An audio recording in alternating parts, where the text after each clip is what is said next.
Hello everyone, welcome back to दरोगा mains practice set. और ये प्रैक्टिस सेट है केवल समान अध्ययन का। जी हाँ फ्रेंड्स, इसमें केवल आपको मिलेगा समान अध्ययन और इसमें ही केवल 50 क्वेश्चंस ही मिलेंगे। इसमें मैथ और रीजनिंग से कोई क्वेश्चंस आपको नहीं मिलेगा। और इस 50 क्वेश्चन में आपके लिए कट ऑफ जो रखा गया है वो 36 रखा गया है। तो आपका 36 मिनिमम आना चाहिए। अगर उससे कम आता है तो आपको तैयारी और अच्छे तरह से करना है, और 36 से ऊपर आता है तो यानी कि आपका तैयारी सही चल रहा है। तो देर न करते हुए चलिए शुरू करते हैं। आज का पहला क्वेश्चन है, किस मुगल शासक ने सर्वप्रथम बिहार को अपने साम्राज्य में मिलाया था? तो बाबर, हुमायूं, अकबर और जहांगीर। तो आपका आंसर होगा अकबर। जी हाँ, अकबर मुगल शासक जिसने सर्वप्रथम बिहार को अपने साम्राज्य में मिलाया था।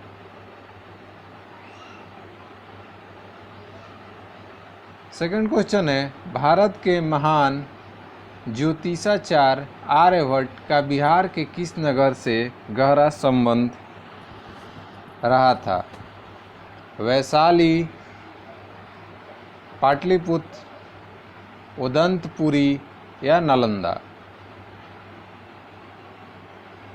तो इसका जो करेक्ट आंसर होगा वो होगा पाटलिपुत्र। आपको हम 5 या 10 सेकंड का टाइम इसलिए दे रहे हैं कि आप अपना आंसर मार्क कर ले कॉपी पेन लेकर के। बिहार का शोक किस नदी को कहा जाता है? बिहार का शोक कर्मनाशा, सोन, कोसी और स्वर्णरेखा। बहुत सा सिंपल क्वेश्चन है। तो इसका करेक्ट आंसर होगा कोसी। बिहार में सर्वाधिक जूट किस जिले में पैदा किया जाता है? जी हाँ, आपको बताना है कि बिहार का कौन सा जिला है जहाँ सर्वाधिक जूट पैदा किया जाता है, उत्पन्न किया जाता है। सहरसा, पूर्णिया, चंपारण या मुजफ्फरपुर।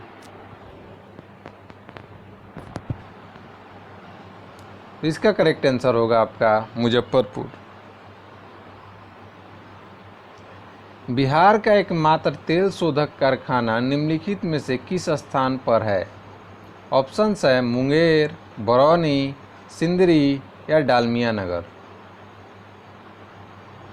तो बिहार का एकमात्र तेल शोधक कारखाना वो जहाँ है वो है बरौनी तेल शोधक कारखाना। निम्नलिखित में से किसने बीदर में मदरसे का निर्माण कराया था? तो आपको बताना है कि बीदर में मदरसे का निर्माण किसके द्वारा कराया गया था? इस्माइल शाह, मोहम्मद गवान, अहमद शाह या हसन गंगू। इसका करेक्ट आंसर हो जाएगा मोहम्मद गवान के द्वारा बीदर में मदरसे का निर्माण करवाया गया था। अगला क्वेश्चन है, हरिसेन निम्नलिखित राजाओं में से किसके राज्य कवि था? अशोक, समुद्रगुप्त, चंद्रगुप्त या हर्षवर्धन।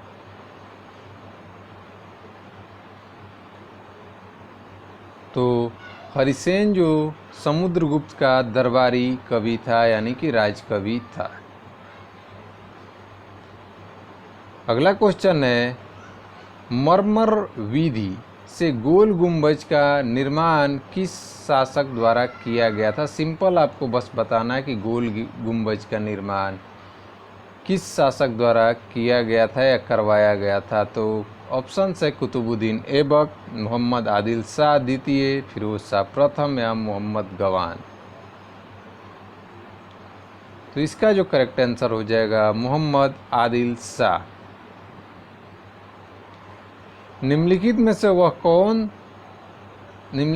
से वह शासक कौन था जो विक्रमादित्य के नाम से जाना जाता है? बहुत बार एक क्वेश्चन रिपीट हुआ है और आगे भी ये रिपीट होगा।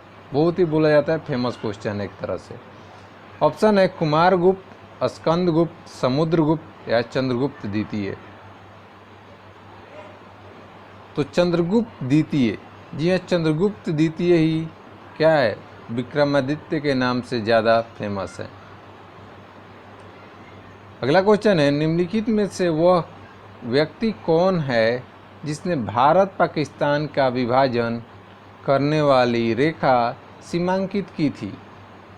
ऑप्शंस हैं आपके sir Mortimer Durand, sir Henry McMahon, Lord Mountbatten या सर सिरिल रेडक्लिफ। तो भारत और पाकिस्तान के जिन्होंने सीमा का निर्धारण किया था वो हैं सर सिरिल रेडक्लिफ।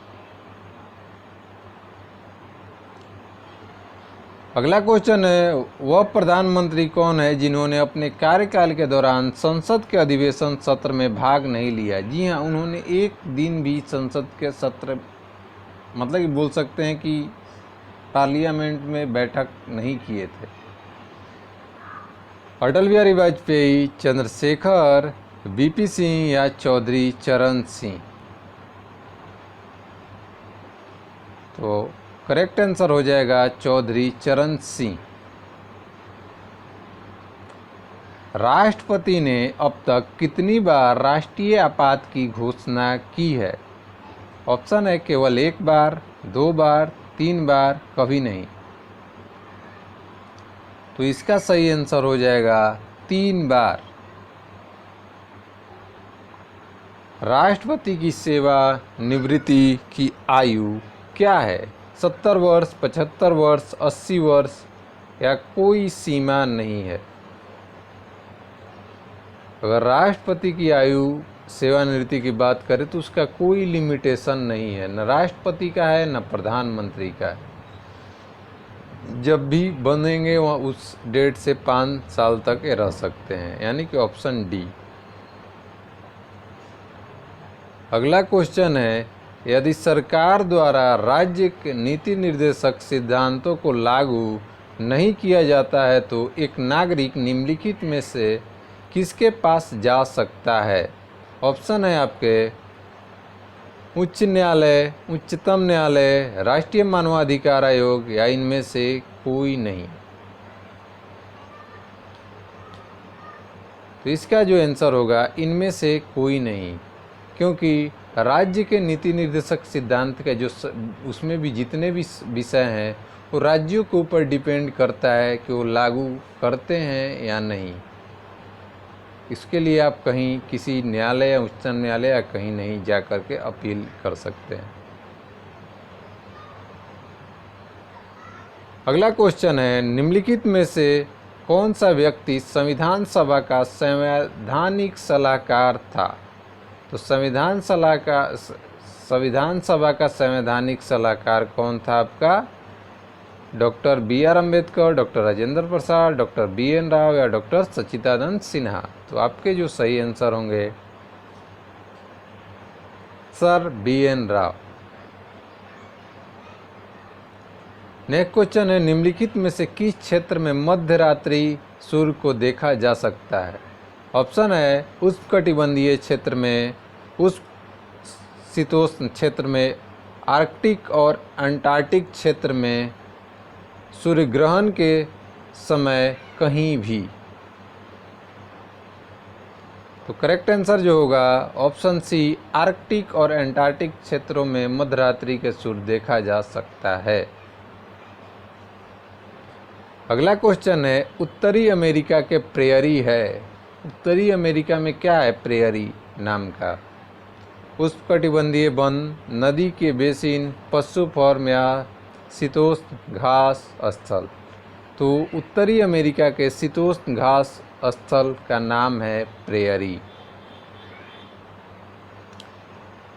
अगला क्वेश्चन है, पेंसिलिन का निर्माण का मुख्य केंद्र निम्नलिखित में से किस शहर में है? सिंदरी, दिल्ली, पिंपरी या अलवार? तो ध्यान में रखिएगा, पिंपरी जो है वो पेंसिलिन उत्पादन के लिए ज़्यादा फेमस है। अगला क्वेश्चन है, भारत में सबसे पुराने नदी घाटी परियोजना है? कौन सी नदी घाटी परियोजना सबसे पुरानी है? हीराकुंड, दामोदर, चंबल या कोसी? तो दामोदर घाटी परियोजना जो है वो सबसे पुरानी है। ऐसे दामोदर, हीराकुंड दोनों एक ही समय पे शुरू हुआ था। मगर सबसे पहले जो शुरुआत हुआ था वो दामोदर घाटी। नेक्स्ट क्वेश्चन है, यदि कोई देश उपभोक्ता वस्तु को छोड़कर और कोई उत्पादन नहीं करता तो क्या हो सकता है? ऑप्शन है उसमें रहन सहन का दर्जा सबसे ऊंचा होगा, उसमें यदि ज़्यादा नहीं तो उतनी ही मात्रा में माल होगा, यानी कि जितना प्रोडक्शन कर रहा है, वह शीघ्र ही गरीब बन जाएगा यदि उसका विदेश व्यापार नहीं होगा, या चौथा है ऑप्शन, वह धीरे धीरे धनी बन जाएगा यदि उसका विदेश व्यापार नहीं होगा। तो कोई भी देश उपभोक्ता वस्तुओं को छोड़कर केवल कोई उत्पादन नहीं करेगा तो देश कैसा हो जाएगा? वो देश क्या हो जाएगा? गरीब बन जाएगा, ध्यान में रखिएगा।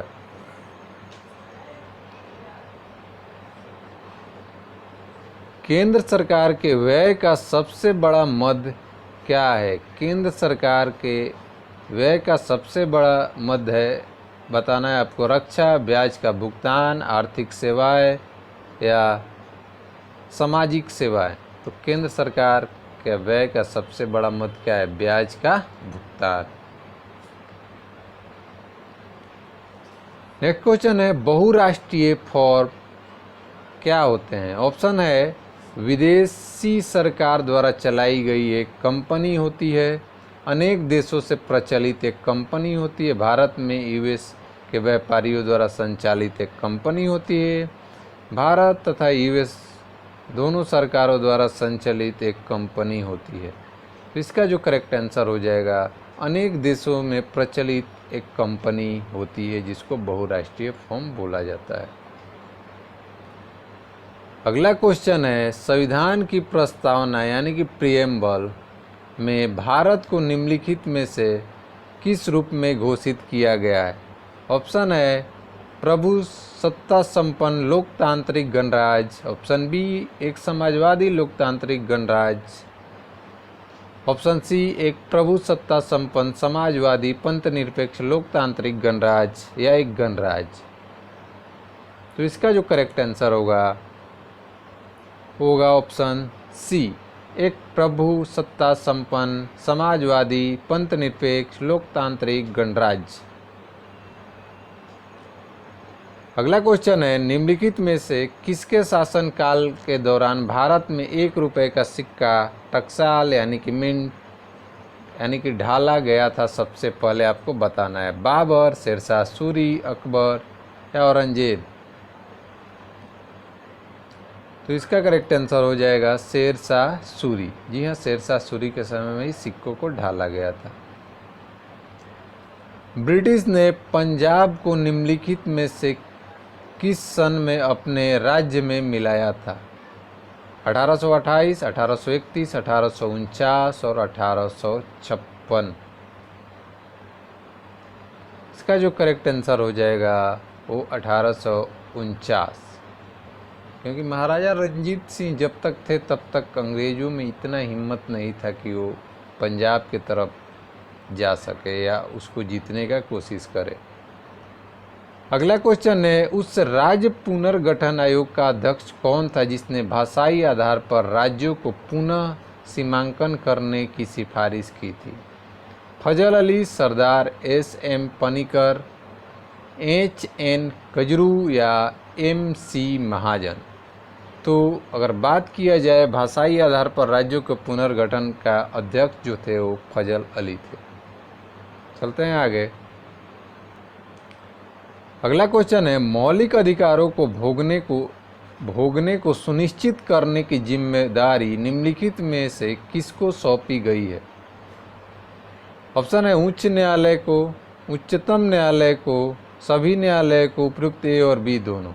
अगर मौलिक अधिकारों की बात करें तो अगर उससे किसी तरह का आपको प्रॉब्लम या मौलिक अधिकारों से वंचित किया जाता है तो आप उच्च न्यायालय या उच्चतम न्यायालय दोनों जा सकते। सही आंसर होगा वो हो जाएगा ऑप्शन डी। अगला क्वेश्चन है कि मुगल शासक के दरबारी अदालती भाषा थी। दरबारी अदालती भाषा पूछा गया कि उनको अदालतों में कौन सी भाषा इस्तेमाल की जाती थी? ऑप्शन है अरबी, उर्दू, फारसी, हिंदुस्तानी। तो उनको दरबार में जो भाषा इस्तेमाल की जाती थी वो है फारसी। भारत के पहले केंद्रीय विधानमंडल का अध्यक्ष कौन था? भारत के पहले केंद्रीय विधानमंडल का अध्यक्ष कौन था? सच्चिदानंद सिन्हा, जी मालंकर, विट्ठल भाई पटेल या डॉक्टर राजेंद्र प्रसाद? इसका जो करेक्ट आंसर हो जाएगा होगा आपका ऑप्शन सी, विट्ठल भाई पटेल। ये 1924-25 की घटना है। पहले राष्ट्रमंडलीय खेल किस देश में हुए थे? पहले राष्ट्रमंडलीय खेल किस देश में हुआ था? तो राष्ट्रमंडल खेल सबसे पहले इंग्लैंड, ऑस्ट्रेलिया, कनाडा या न्यूजीलैंड। कहाँ पे? तो हैमिल्टन, कनाडा। कब? 1930। अंजलि ईला मेनन ने किस क्षेत्र में ख्याति प्राप्त की है? वाद्य संगीत, चित्रकारी, कर्नाटक संगीत या हिंदुस्तानी संगीत? तो इसका करेक्ट आंसर हो जाएगा ऑप्शन बी, यानी कि चित्रकारी के क्षेत्र में अंजलि ईला मेनन ने ख्याति प्राप्त की, यानी कि फेमस हुई हैं।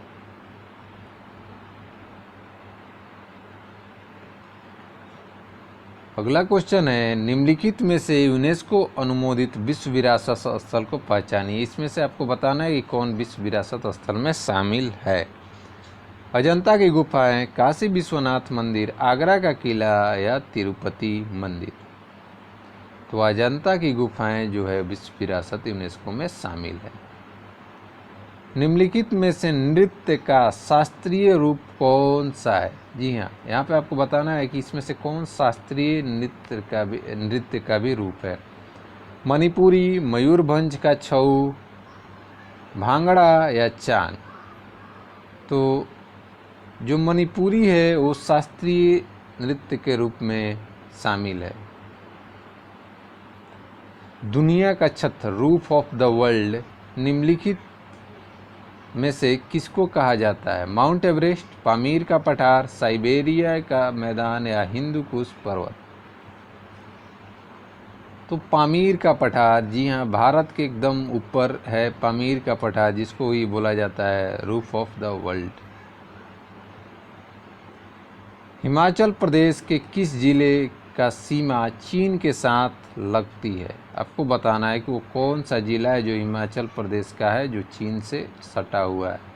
किन्नौर, चंबा, कुल्लू या सिरमौर? तो इसका जो करेक्ट आंसर होगा किन्नौर, जो चीन से लगता है। अगला क्वेश्चन है, निम्नलिखित कथनों पर विचार कीजिए। पहला है, इंदिरा गांधी परमाणु अनुसंधान केंद्र द्वारा द्रुत प्रजनक रिएक्टर प्रौद्योगिकी को विकसित किया जाता है। दूसरा है, अनुसंधान और अन्वेषण के लिए परमाणु खनिज निदेशालय भारी पानी के उत्पादन में लगा हुआ है। और तीसरा है, इंडियन रेयर अर्थ्स लिमिटेड अन्य दुर्लभ मृदा सामग्रियों के अलावा भारत के परमाणु कार्यक्रम के लिए जॉर्कोन का निर्माण में लगा हुआ है। पहले ऑप्शन देखते हैं। ऑप्शन आपको इस तरह से दिया हुआ है 1 2 3, 1 2, 1 3 या 2 3, यानी कि क्वेश्चन को कॉम्प्लिकेटेड बनाया गया, टफ बनाया गया। चलिए फिर से हम लोगों को देखना पड़ेगा ऑप्शन। तो पहला बोल रहा है, इंदिरा गांधी परमाणु अनुसंधान केंद्र द्वारा द्रुत प्रजनक रिएक्टर प्रौद्योगिकी को विकसित किया जाता है। तो ऑप्शन ए तो बिल्कुल सही है। अनुसंधान और अन्वेषण के लिए परमाणु खनिज निदेशालय भारी पानी का उत्पादन में लगाओ, जी हाँ, DTO के लिए भी सही है। और थर्ड की बात करें तो इंडियन रेयर अर्थ्स लिमिटेड अन्य दुर्लभ मृदा सामग्रियों के अलावा भारत के परमाणु कार्यक्रम के लिए जॉर्कोन का निर्माण में लगा हुआ है। तो यानी कि ऑप्शन 1 2 3 तीनों सही है। तो आपका करेक्ट आंसर जो हो जाएगा ऑप्शन ए 1 2 3 को सही है। अगला क्वेश्चन है, नागरहोल नेशनल पार्क किस राज्य में है? मध्य प्रदेश, कर्नाटक, उड़ीसा या असम? तो नागरहोल की बात करें तो वो पड़ेगा आपका कर्नाटक में। नेक्स्ट क्वेश्चन है, स्मार्ट सिटी कहाँ स्थापित की जा रही है? अब तो बहुत शहरों में की जा रही है, मगर यहाँ पे आपको ऑप्शन से बताना है कोचीन, बेंगलुरु, हैदराबाद और चेन्नई। तो यहाँ बाई ऑप्शन जाएंगे हैदराबाद। निम्नलिखित में से कौन सा देश संयुक्त राष्ट्र सुरक्षा परिषद का अस्थायी सदस्य नहीं है? ऑस्ट्रेलिया, यूके, फ्रांस और यूएसए। आप लोग जानते होंगे कि संयुक्त राष्ट्र संघ में 5 ही अस्थायी सदस्य हैं और उसमें से कौन नहीं है? तो ऑस्ट्रेलिया नहीं है। अगर जानते हैं कि कौन है पांचों तो आप कमेंट में कमेंट कर सकते हैं, क्योंकि 3 नाम तो आपको यहीं दिख रहा है। निम्नलिखित में से कौन सा एक सार्वजनिक क्षेत्र का उपकरण है? Karnataka bank, Vijaya bank, Nainital bank या फेडरल बैंक। तो अगर सार्वजनिक क्षेत्र का उपक्रम की बात करें, विजया बैंक सही होगा आपका। लेकिन विजया बैंक का भी विलय कर दिया गया है बैंक ऑफ इंडिया में, तो इसका अस्तित्व खत्म हो चुका है। मांग का नियम निम्नलिखित में से किसके बीच कार्यात्मक संबंध को व्यक्त करता है? को बताना है कि मांग का नियम। तो ऑप्शन है कीमत तथा आपूर्ति, कीमत तथा मांगी गई मात्रा, कीमत तथा आय या कीमत तथा उपभोग। मांग की अगर नियम के बात करें तो कीमत तथा मांगी गई मात्रा के बीच क्या होता है? कार्यात्मक संबंध होता है। ध्यान में रखिएगा इस चीज़ को। निम्नलिखित में से कौन सा कर प्रत्यक्ष कर है? मनोरंजन कर, बिक्री कर, उत्पाद आय कर या उत्पाद कर। इसका करेक्ट आंसर होगा आय कर। जी हाँ, इनकम टैक्स जो होता है वो आपको प्रत्यक्ष डायरेक्ट टैक्स होता है। सुंदरी वृक्ष निम्नलिखित में से किसकी एक विशेष प्रकार की वनस्पति है? ज्वारीय वन, कंटक वन, पर्वतीय वनस्पति या टैगा वनस्पति। तो अगर सुंदरी वृक्ष की बात करें तो वो होता है पर्वतीय वनस्पति का एक प्रकार। अगला क्वेश्चन है कि भारत में सबसे लंबा बांध है भाखड़ा बांध, हीराकुंड बांध, मेट्यूर बांध या तुंगभद्रा बांध। तो अगर सबसे लंबा बांध की बात करें वो है हीराकुंड, महानदी, उड़ीसा। भाखड़ा की बात करेंगे तो सतलज पर है, मेट्यूर कावेरी नदी, तुंगभद्रा नदी पर ही है। निम्नलिखित में से ऊर्जा का अपारंपरिक स्रोत कौन सा है? कोयला, ईंधन, पेट्रोलियम या बायोगैस। ये तो ऐसे भी रीजनिंग जैसा क्वेश्चन है कि 3 एक तरह से आपको दिखेगा, चौथा अलग होगा। तो इसका जो करेक्ट आंसर होगा option D, biogas. Next question है कि भारत में निम्नलिखित में से वह बायो रिजर्व कौन सा है जो सिंह, शेरों के लिए प्राकृतिक पर्यावास है? Nilgiri bio reserve, Kaziranga bio reserve, Mudumalai bio reserve या गिर बायो रिजर्व। तो गिर गुजरात का जो फेमस किसके लिए है? वो शेर के लिए है। अगला क्वेश्चन है प्राकृतिक मार्ग उपलब्ध कराने वाले पर्वतों के किस अंतराल गैप को निम्नलिखित में से क्या गया? यानी कि जो पर्वतों के बीच में गैप होता है, रास्ता होता है, उसको क्या कहते हैं? ऑप्शंस है घाटी, राजमार्ग, दर्रा या पर्वतीय भूभाग। तो इसका करेक्ट आंसर हो जाएगा दर्रा। जी हाँ, दर्रा, पर्वतों के बीच के मार्ग को दर्रा बोलते हैं। अगला क्वेश्चन है प्रत्येक समाजवादी सिद्धांत का लक्ष्य निम्नलिखित में से किस प्रकार के की अधिक समानता का लाना होता है? पूछा जा रहा है कि अगर समाजवादी सिद्धांत की बात करें तो उनकी क्या प्राथमिकता होती है? ऑप्शंस है राजनीतिक, सामाजिक और धार्मिक या इनमें से कोई नहीं। तो अगर समाजवादी सिद्धांत की बात करें तो उनका जो मेन फोकस होता है अधिक समानता सामाजिक में लाना। जी हाँ, उनका राजनीतिक और धार्मिक से कोई रिलेशन नहीं होता, वो सामाजिक होता है। अगला क्वेश्चन है निम्नलिखित में से स्वतंत्र भारत का वह सबसे पहला राज्य कौन सा है जो केवल भाषाई आधार पर बनाया गया? महाराष्ट्र, आंध्र प्रदेश, केरल या पंजाब। तो भाषाई आधार पे यहाँ पे पूछा भी गया था कि कौन अध्यक्ष था। यहाँ पूछ दिया गया कि राज्य कौन बना था, तो वो था आपका आंध्र प्रदेश। निम्नलिखित में से किस शताब्दी में उदारवाद का उदय एक पूर्ण राजनीतिक दर्शन विचारधारा के रूप में हुआ? 17वीं सदी, 18वीं या 19वीं या 20वीं सदी? आपको बताना है किस सदी में राजनीतिक दर्शन की विचारधारा के रूप में हुआ। तो ये होगा आपका 19वीं सदी, 19th सेंचुरी। तो 50 क्वेश्चंस का सेट आपका यह पूरा हुआ और आपको कमेंट में कमेंट करना होगा कि कितना आपका सही हुआ। कम हो या ज़्यादा उससे कोई मैटर नहीं करता है। कमेंट आई थिंक हमको भी लगेगा कि नहीं आप लोग सही में बैठ कर के सेट को सॉल्व किए हैं। मिलते हैं नेक्स्ट वीडियो में नेक्स्ट अपडेट के साथ, तब तक के लिए बाय बाय।